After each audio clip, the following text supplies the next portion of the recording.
Joined now by Vally Padayachee, a former executive manager at Eskom and a former executive at City Power. Vally, good afternoon to you. When Eskom runs out of cash to pay for diesel, says municipal debt is the reason, what does that tell us about how much diesel it's been burning and what the price of diesel is doing to Eskom? Good afternoon, Stephen, and a very good afternoon to your viewers as well. Yes, that situation of Eskom running out of money for diesel is actually quite serious, if you understand the background and the context. In the last, I would say, year and a half, even longer, the lights were actually being kept on, really being kept on, by running these open cycle gas turbines extensively. And I would argue that if these open cycle gas turbines were not running at that high, what I call load factors, we could be at higher levels of load shedding than what we were currently experiencing. So what I'm saying is that the unintended consequence of this situation is that load shedding will be on the increase, and unfortunately we could be at a higher level of load shedding, meaning 4, 5, or even 6. It also puts the coal-fired power stations, I presume, under more pressure. And we know from experience that doesn't work, does it? Yes, absolutely, Stephen, because the coal-fired stations are under enormous pressure at the moment. I mean, it was reported today at the media briefing that the energy availability factor of the coal fleet is now reflecting about 58%, although the year-to-date target was about 65%, and they're looking at about 65% next year, end of March, and 70% in March 2024. But I'm very, very worried that given the state of the current coal-fired assets, whether we can actually reach those high levels of EAF, because these coal-fired stations, Stephen, as has been reported today, from actually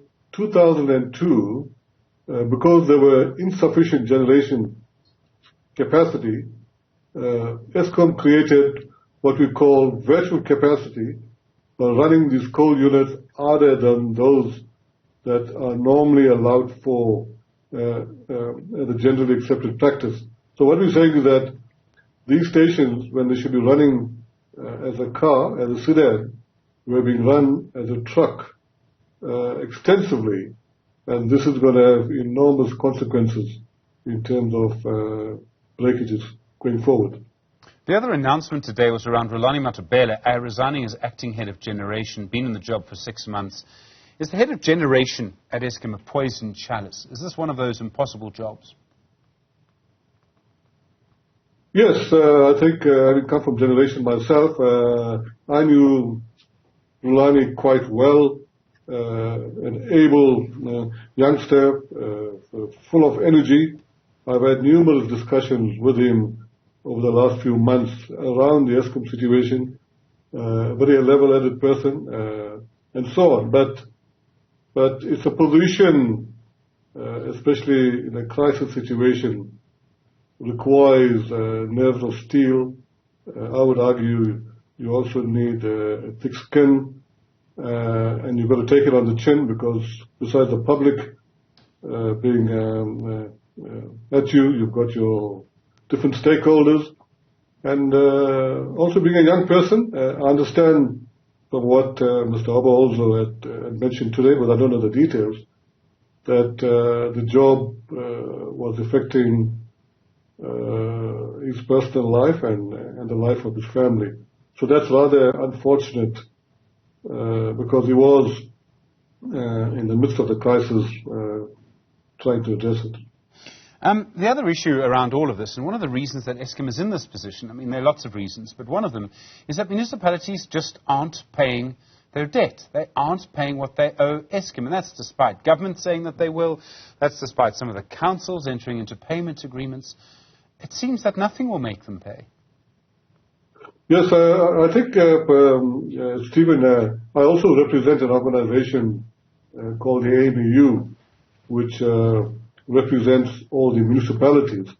And yes, it's very unfortunate that that municipalities are not paying. I mean, it's important that they pay the debt that they're supposed to pay. But there are also various reasons as to why that debt is not being paid. I mean, in fairness to the Munichs, also they are unable to collect their debt. People are not paying. And also about 70% of their income statement is based on the cost of sales that they purchase from Eskom. But yes, I think as an AMEU, we are very clear that municipalities should be paying the debt that they rightfully owe. But where there's sort of disputes and so on, we will support the municipalities. Vally Padayachee, thank you. Former executive manager at Eskom and a former executive at Joburg City Power.